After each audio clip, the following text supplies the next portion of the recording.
Hello everybody, back in East London, styling with the Crazy Friday shirt on, and look who's arrived. Ah, yes.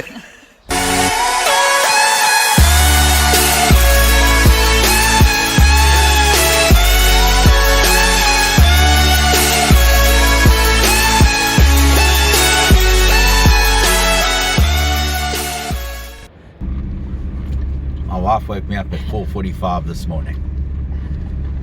She's no longer welcome to come to East London. Hello from East London. Got a visitor. Samba arrived this morning for 10 days. We're not quite sure what the house is going to be like when we get back, but it is on the market, so we're hoping our beloved daughters, who are now very responsible because they keep telling us they are looking after the house. On the beach, as far as you can see, we are the only people, except for, say hello, you go, say hello, yeah, say hello. Yep, another shit day in Africa. It's so terrible. Like my sister in the UK at -3 is watching this and enjoying it. There's the beach today. Oh, the bra master, Mr. Schindler himself. Good day, good day. Check out all this. This is just starters. Yeah, starters. That's going to change slightly when bariatric takes over. Hello, Hunter. Say hello, everybody. Hello, Bunny. Say, what did you see today? Did you see the cows? And then? I'm farmer. Oh, you don't want drama. Okay. And there's Sambo. Oh, yeah. Say hello. There's Knobhead and Logan. Say hello, Lolo. Say hi. Hi. Logan, hi. Hi. Yes. Hi. And there's the feeder. The Logan's feeder. Hi. She's just done it. So Hunter, what's news? Are you Hunter? Pig. Oh, such a clever boy. So we're back. Chad over there. Chad, say hello. Hello. He's gonna go up those. Check there. You got enough wax in there? I hope so. Do you want another bucket? It's burning the inside of my nose. That's fine. So this is gonna get you subscribers, bro. Rich.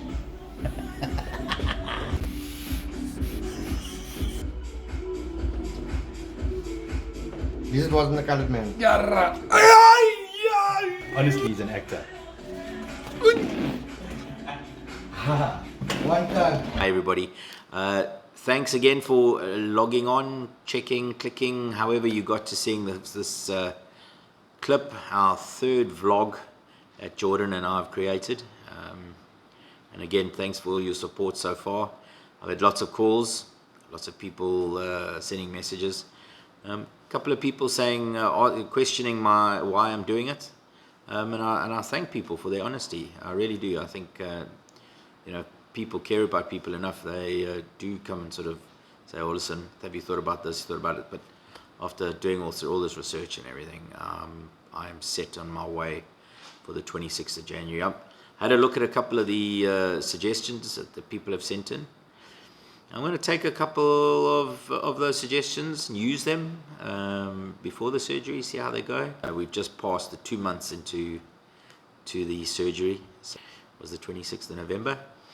And we're well on our way. So this week's been a bit of an interesting week, a bit boring to be honest. I was obviously came down here on Saturday, and when I got here, I got a phone call to say that young Jamie was positive for COVID. So according to MBSA rules or Mercedes, I had to obviously isolate, but I suppose everybody did, because Samantha and Jordan also had to isolate and stay away from people. Later in the week, I think it's after 5 days, I went for my test. I'm going to do the throat today. Yes. Okay. Okay. Yes. So now I'm going to need you to do stick tongue out movement. I'm going to go at the back of the throat, there where the flap is, not the epiglottis, there where you go down. Yeah, right. No, just stand out the way, because if I gooi, I'm going to gooi there. Okay. Say. that it? That's it. Yeah. It's better than the nose. Is it? Yeah. Perfect. Came back negative, still no signs or anything, so was able to go back to work after the week. So finally allowed out the cage. So it's quite difficult isolating on your own. Thankfully, Samantha has come down this weekend and will spend the next week with me in East London, which is fantastic. Beautiful couple of days here.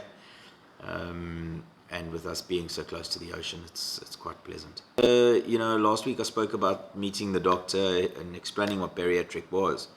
But in terms of, there's two things that basically I didn't know. Number one was Discovery paid a chunk of medical bills if you are approved for surgery and you do have supporting documentation from a whole bunch of doctors. So you basically, the bariatric center of excellence, they put you in touch, or they book you to go and see all these doctors, and I'll go through who all are now. Where you you go. Did you just fall in the door? There are a number of doctors that you have to go and see to get approval. Each of these doctors writes a report, and basically each of these reports gets put into a folder. Dr. Funnel, or I suppose Dr. Dutoy, if he's your doctor, would then put the main letter together, which goes off to Discovery, and they do a request for approval to get the surgery done. It's on Discovery, you have to be one of the higher levels, so I had to increase our level of membership, a little bit extra every month, but it's worth it in the long run, I guess. You can upgrade only with Discovery once a year, which is on the 1st of January, but you can downgrade anytime. So I'm going to see how everything goes, and we'll have to make a decision. So what doctors did I go and see? So the first doctor I saw was Dr. P. Naika. She's an endocrinologist. I didn't even know there was a thing called an endocrinologist. I don't know if any of you know that there is. It's a doctor that deals with glands, hormones, your chemical makeup of your body. Majority of their patients, she was telling me, are diabetic patients, but so she had to do a blood test. She took that lady ordered a number of blood tests of me, but anyway, those tests all came back all cool. Then I went, she requested that I go see another doctor up the way. He was I can't remember his name. He was a heart and lung specialist, cardiovascular specialist. And with him, I had to sort of blow into this thing, and it tells you the lung function. And then he put me on the treadmill, the ECG going, resting heartbeat, working heartbeat, taking it up to a level where it was considered stress, and then how quickly the heart sort of lowered and the blood pressure dropped down and all the rest of it. So those were the first 2 days. Then a day later, I think it was, or was it a week? Anyway, I went into the St. Augustine's for a scope. Dr. Funnel did a scope down the throat. He took photos inside the stomach and things like that.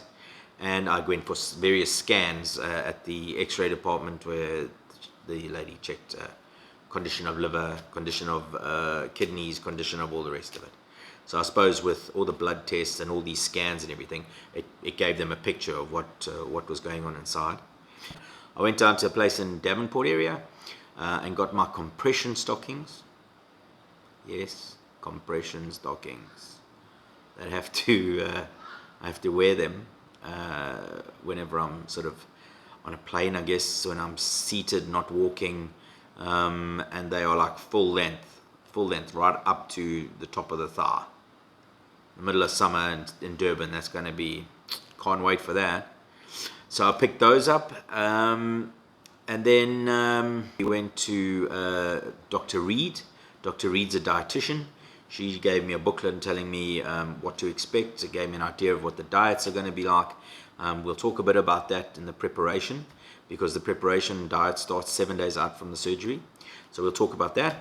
I went and saw actually a really interesting lady, Charlene McIntosh. She is a psychologist. She knew a whole lot about, she told me what Dr. Funnel didn't tell me.